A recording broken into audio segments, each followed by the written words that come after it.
Tafo de obi a wata tafo bi en tafo for boys de ye so hye akra ye nan so hye ho akra but na me person me nyesa adwuma no but on say you krom anu no eni ha you could school tafo methodist but my ntimi anwi SHS.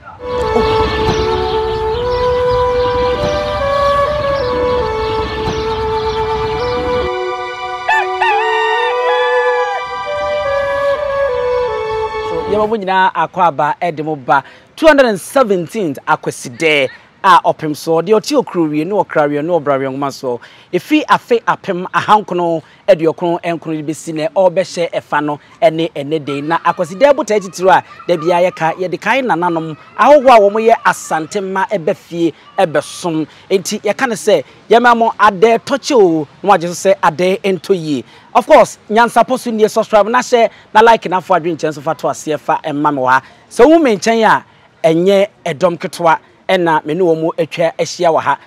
Ansa na no yenko ma kwaba na afei no yenhye nkomobo no asekra tentem sokra na yenko. Okay, my mention say I am extremely excited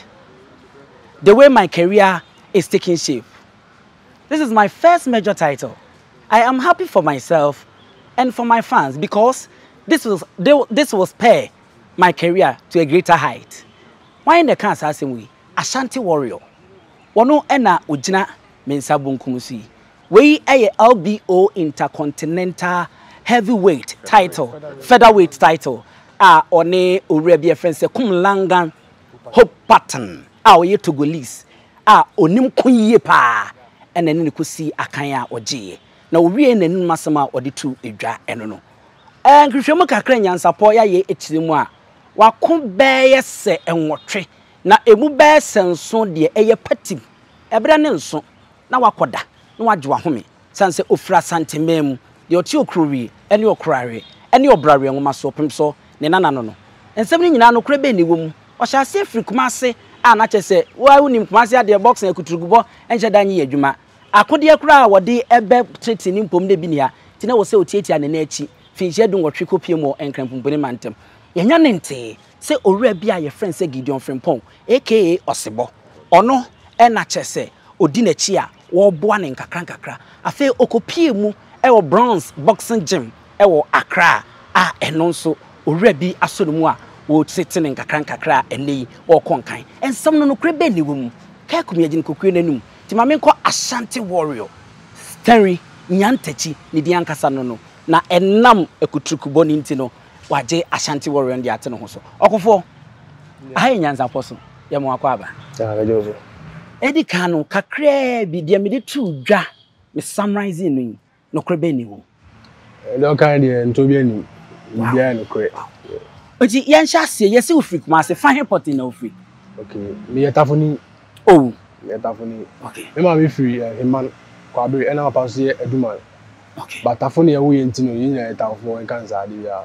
ti metafoni boy angata okay Ashanti warrior ko school wo fine we ko school wa tafo methodist yeah but my ntimi anwi SHS oh wow SHS me ntimi anwi SHS inti ekutukubo na eyede boxing no eyede na ho adwen ba wuti okay boxing no me nkra be mi na mo passion won okay yeah on say me nyini ba no yana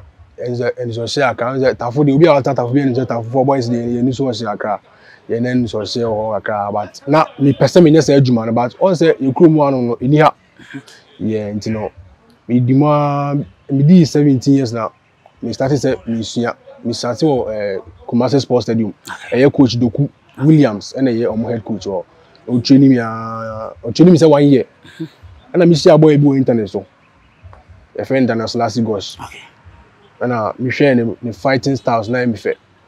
but o yan kan ni o yan kan ti no I was say me kwala ko stay one kan but me so minimum bia o ti me no e chat through Facebook na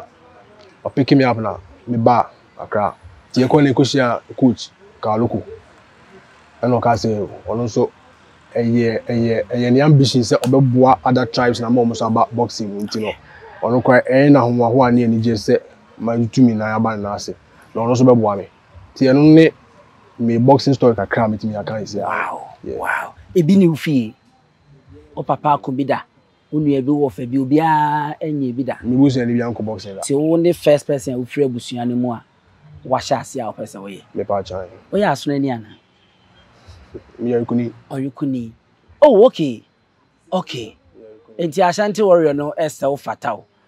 oyuko adehye abusua no na akonwa ye wo mo de asikedwa no ena ofri sa abusua no mu enti wodo nsa kana ese wodo nsa aka abrewana na adam nko asem ena wo bete enti enei obema yera ade toche ena chese nyansapo ya beche ne hei ti tew ne yemfa ne nkowi enti wo hyase no wako be sei ansakra na sa abi wontan continental featherweight title yi ebeba no wako be sei makon 9 okay patim ni yesen 8 nwotwe pachan wow eno na na mo koduru be sen no ma check around 4 so go from wa check na yesen no wa delay wa ama opponent na nya ne mafo ba ko mienu miensa enan na wo se woni form ye pe enan dey so wie okay dey na okun ya ansa na woni ye kumlanga ebekono dey na okun ya na anu oshima opa obi ama me toko more than na dey always be ameka obi ama me toko be more than so far 9 matches ni nyina obi ama me toko more than wow na yenhwe intercontinental LBO title nso eno nso na kumlanga na ti say me dey be ana me this is almost na so dey or stubborn boxer but you are ringing you know for the first 2 rounds no say oni obi a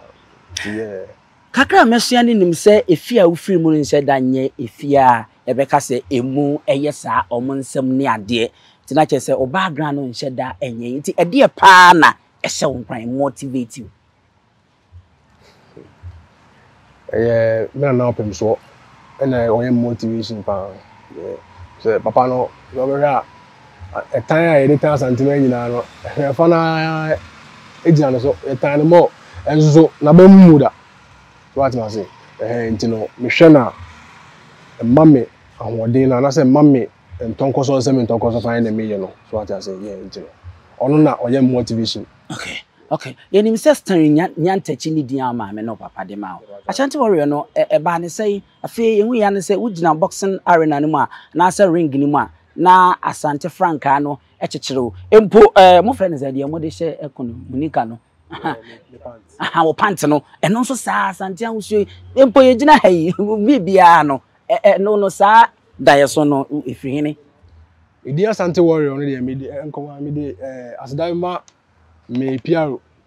Sam na good okay on this ready ni mami okay oberu agim on discover me boni beka discover e English mo oba me gym for the first time obe hu me na me train oba na me ne featherweight 2 times African champion WBO the friend John Larry na me ne sparring na me come first fight oba na me man a tough time where experienced boxer like you want to boxing you want to boxing muti oni boxing baba oba you know obi hu me nti on na discover me so me manja efa ono no mu no ri hu me ba say nti no me ko dey am me ko krampo arena no not wa wo hwe me not one ma wo hwe me nti no man we discover me ti after that no and o ma manja be sign me manja sign me we no and o dey Ashanti warrior ne ma me le ba chan just the way I we see ekun tokwa no kekekeke no typical Ashanti ani edin ni bi pa ena odi wura mu anya sebe tayachi udi utisi kure betwa ni bia ye nya ma amfa nko kuturuku wo no twede ba ko edi ka wo hyase pa no ma me hwe wo first experience no wo hyase sa agree na meye ebra wo firi kuma se kura koduru Accra no ho na me peyi obi twedie bi ka wo ma wo ti redeem na we dey me bo no na enso no okay first time media na no si me started boxing no me diga ko gym dey I say omo a obe started my sparring here omo ne rank e pe na say omo no ho dey e pe nti no na boy bi e fe Sheriff don ko we boxing and dem am ne sparring to on na me ne e stage back but na me be ne basa nti before no me ba kuma say 2019 December no and na coach ma guy na o dem back na e fe ne Daniel Last gosh no omo dey e wo mo boxing kwa dem dey ni e ti ono e ma na ma me sparring ene bi ka se nsuo hwewa enka se bi opampan ene ono me pa ene no kene me ka because I me first na me dey ba nti na me ni me bia to ye wie no ana me ko dware bia ti na animre no me so me tukwa me pe ahomachi akwantu ti animre no na me da gym oba won ka say wo me kokuma saba ko ba o mebu me ka che ni prince wo me kokuma saba ba mebu to ono de on nipa me ka say wabo me pa hospital ene obo me pa ata me nim hwe ndi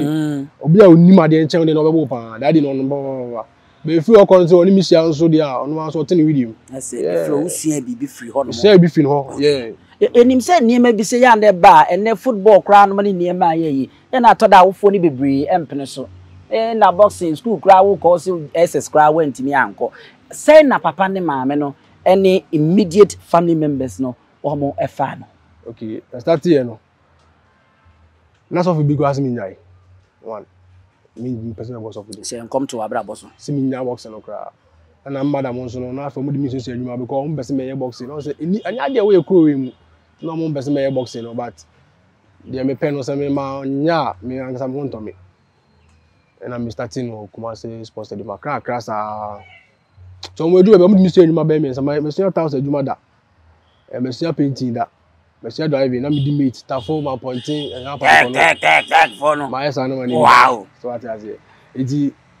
omo na do e bi no mo want me almost stop me ni until the we so bam go ahead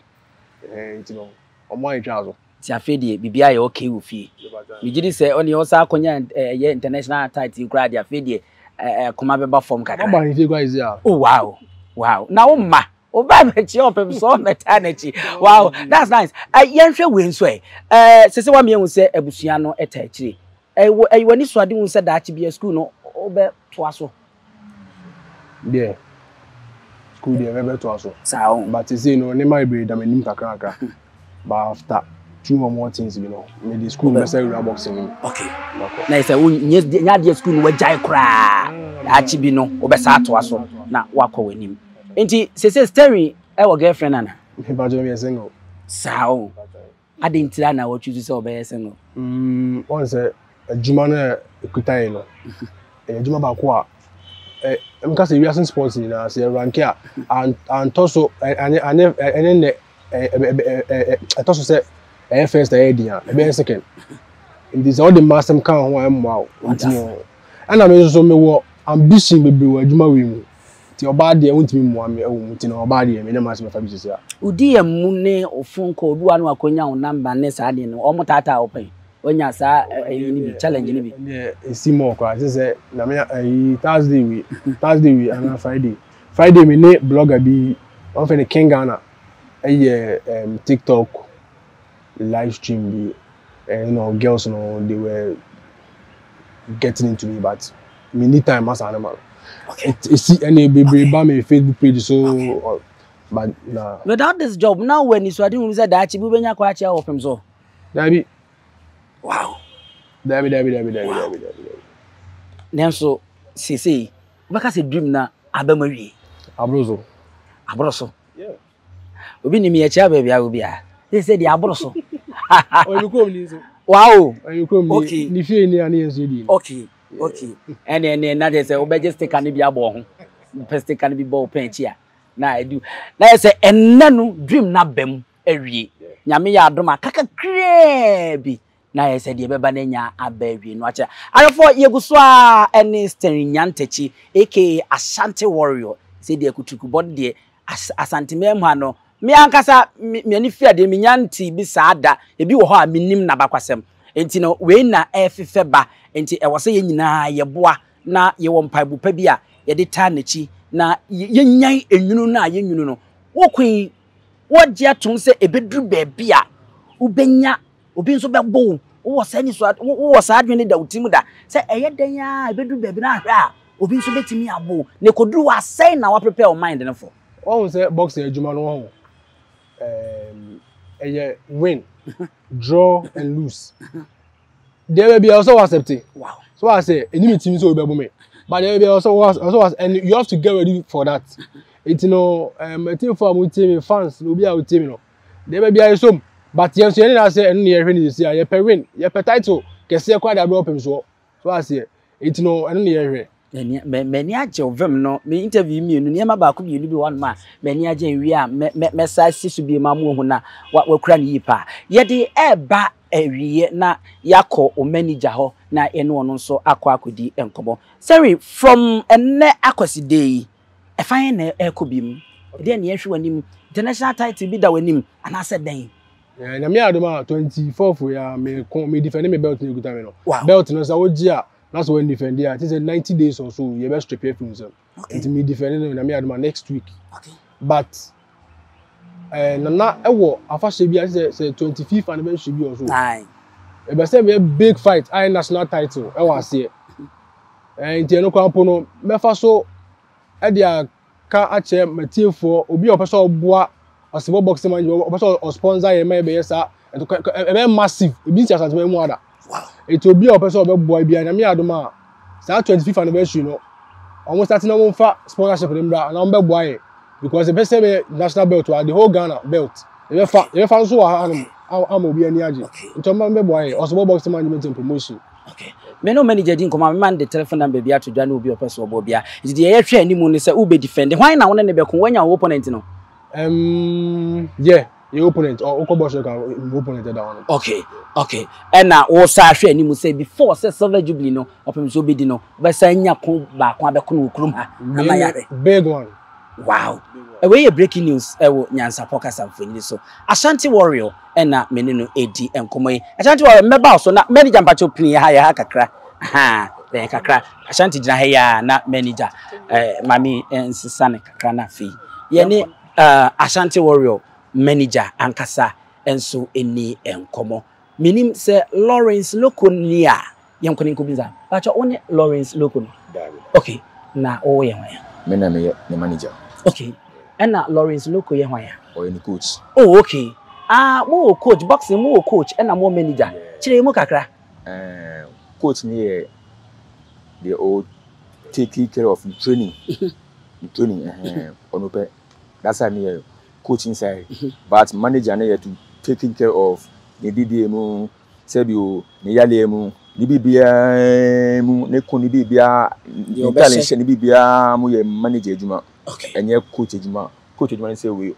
all training na we in good shape. Okay. That is coach work. Manager management said it. Me hwe no, me man the guidelines on nyemba sem to say there all kan or discipline. Any no pe anyway don't say and also a very discipline power boxing mu and you know me focus on say 7 Besumi Ashanti ni if you quiet. Okay. Oh. Man say primary. If you quiet nti eja. You di mu an sa. Medium nti so. Oh, na kan ye. Ne judge chairman me so me ye judge ni. Me nua ne ba fo amoate. Otumfuo achi amepanyi. Enti ka judge no na. Judge no. Be quiet there. Eti ka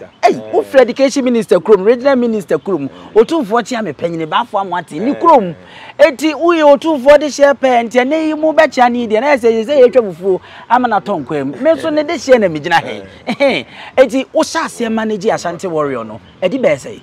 me sign on 5th June right. Yeah, June last year. June last year. 2020. 1 year. Only 1 year, yeah. Okay. Me sign 5th June do 1 year, yeah. And at least my whole day I'm making so me dey buan because most on say boxing ya koye gang ni emu ana aibe emu ana ohun awuza bakubi afemu ohun nti me so mu say no me nwa eku a eja owo no so me so me mbo bia me dey buan no ohun me so me say no chale me mbo na duro enim na santosun ba we numonyam ohun ena say be me ko paternity nia so ya Ashanti for. Okay. Ohun. Okay. Sam na go Mr. Frank ohun. Yes, the warrior team no more. Yes, ohun. Inti we look here say Abusiana. Oh, Abusiana. Ya dwun po yenti ase ena ya so no so no sabi o. Be bia ye dru no. Ye dru fa we ye wo bet bia ya bebe kunu nia wa santimemu. Okay. Inti se senya do so okuni 24th ni wi a nana de no ye be kun wo anomo national any IBF any IBO ni nia so da ye nima pese ye be ko Ashanti memu ti de be a so ye be do what 30 stage away ye do what 30 be chile Appenso Ashanti man Appenso Nyansa nana obi antimi a yen omba onana nana yakoti bet ti de blawo eni unsle ni ana yen mi se ye do ane de yen sla de dos and it wo sha se manage no ye ni nokre emma ye ho wo hu suban bia emmoa wo ye ho adwuma ubetimi a suban kro no ntimi mfa ntodwa but wo bibia officer emmoa man career no ntimi nkwa wo try say obe paper and answer obe ye nsacha yo debi stanley de mi hu suban be mi anana good nana mo wano se mo bibisa mi hu bisa no onu gym training the two best thing ya the point gym 20 fi asan mi say that fifi ebe teto mo be pake kana mo hwemu din san say mi hu bisa ada wow obi an so mfa ne ho asem bia ma wani dabi okay enti ye hwe ni mu nkosi dabe mrebe se mfie be se na ebia ebenya international title ewo Asante mem hanom na say broni no kra de edi ka abon dada ewo ntokwa na edi ka kwenti akase wano wa na ye che wo mu do mu gina ring mu so a enti enkosi be se na wo hwe Asante ebetimi anya de ne ani age na me aduma enkosi by ebia next year match de ye the water takakakasa bre Otumfuo okay na wa wo hwe wo ho na wo hwe Stanley Ashanti warrior ohwe na hoden no ene na ho pharmacy do sike kan ho a oye obi obetimi awe ni international title bout simple kura oye boom featherweight boom super feather ena owo discipline e be draw no mo because you get a good coach Loris Kaloko oni boss say den e dru ho no mo enti ye be dru ho no mo ye be dru ho no mo na ede emwa na ofri se omanfo emfa emwa ebetimi aboa ma yire nani so ade hu na timi abem ewo no ejuma na edin obi an support me pe na me edin me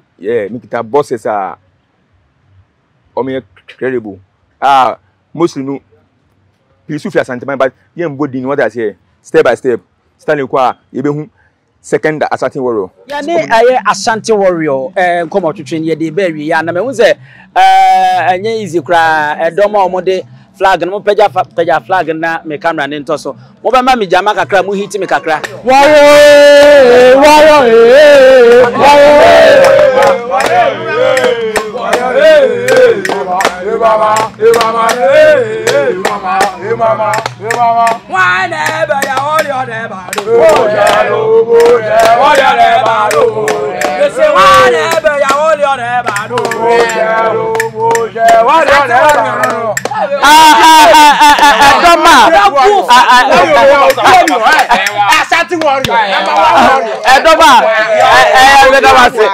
Edoma omode aba Manhyia no obi bisai bia title no yentimi mfanyi nkyire sabia kusabia koto efia na eba titu no title no ye de be kire opim fansa opim so ani bosu wia Nyansapo ye hye mo boss ye nso ye de bema mo ambo hu title na nkasa okoya okoje ne wa haba yentimi ntwa emfa nche mo story ye wie na yakọ na minim interview ni nyina ba wie bibi foforo bi wo honom a wanka officer odi betudwa fatudwa na yen sorry so nkokra se say ye hia emwa osbo boxing management promotion cause e be stage big fight e okumase eti hia mwa so what you say e be say e be no e be say host and win so what you say right now no the one that say belt na kuta me no e obi na kuta one so be gbs on me ko ofie obe fie so e be bro abako here sponsors emwa and Asante for obia kakra bia na boy bia isa so I say eti no support bia mbebia mumra na mbeboy okay eche ye the number na beto ambo number mo betimi afre na mo ne wo mo etimi edi nkomo story enema mienu e na okan ye e wo ayini mu a me fa ya me se sisu biem se mo ani ye den na hye ne nso obo ade na nkasa kura na nipa awusu omo pa ahwe nipa titiwa abawiase nyina free bible mu di besi nne ayiwe ya omo yi omo hwo eye ema enti se wawa nyi obi na eka kire na wawa timi ada adwene ho dia ye very careful ewo ema nantim and of course o abeye celebrate this year easy obi betimi asada de bibia befro enti no so ye very careful ewo and afa saa gidie na ekura no so no koso ana kura mu na dabia na mu ani nye den ewo ring no o ko a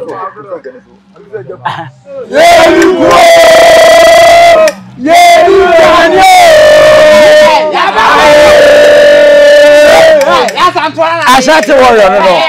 mamema oboso mfa number no entudwa na afei yen sorry so na munya kwan na mudwuma doso eti 24 for so ekon ho e ba to na so din de say John the monster okay usu free kroma ya 24th of February na say month be next week ya e na won talk e ba so eti enuanom moma ye nyina emfa mpaibo emfa enta wo mochi enya asem keto akra ba to say o free be on oh okay chiobodom mahene ona nanie eti ene wadaroma bedru ha baba santimem beba be chia santihene eti emwa bia wo se bede bo abe no wo se moye na mode mwa ma bensutumi ko nanim wo eye boxing nim ene se brona maka ne ye ho manka ne ye kura be fa ne sa eti bato fa number 2 German ne ko insi we osibo boxing management and promotions okay and boxing no and that form kra eti if there is any institution, any company, any firm, be on brown board number boya. This is the line that you can call 050-223-6768. 050-223-6768. Osibo Boxing Management and Promotions. Come support. Let's put boxing in Ashanti man. Number WhatsApp on Sana. Yeah. Okay. WhatsApp, mobile money, whatever. Okay. Okay, edini say mobile money no wo won shadam frɛ on the oya ni say bia wo be press the phone so no send me edini say if you want to confirm just call the number I confirm it is Osibo Boxing Management and Promotion. You call and confirm and then we can link up and do business. That's it. Eti anono Osibo Management wo mo number no mo dia tudwa na ye nyina ye moa say be betimi apagya ye nuanum ya enkuma akra obi anu amigiri say wanya do 25 years wo mo pese wo mo boa ema Ashanti boxing so timi konkan ti en support a Nyansapo kasamfoni so de obi an say obe subscribe obe share na be like na do adwen chat to ase midi ene abusua pani owusu ti omi ma mo nyina mo ene hwa wo gen ahenewa Dentini ebube ne brebe nse ebube ebeye de den kura preko enim sebe odwampopo bi esi kuro ni mu awase wadoresa tanyini wontena fie ema aseduamfo blani pie frimantam behin se pin enye nkwande wa na yesotro no wa ansa na odi asebe fita na anoma akodi ebrensi am wa otua ne nsem mojabimo ni hu duanani wie klaman wo ye sofo kra wo nye yie bi tontonte ye no nsa na ye fa Nyansapo abone ntaka na mane yakese na ntakra abone de fanyinam kwatere kwa mada woro ma ntuma ye fe ni din de sei ni din de Obama akola wa no so pese otrimu osuma ense bratam the first ne honhon hia na America sabe ka ya twa ni mu nyame nai ebu afaso enye de ya twa ni mu twa nyame sebedi akone bekwen bodi atwede na se kofi nro ni ya aben ntima nyina ni mu ampata na wo ya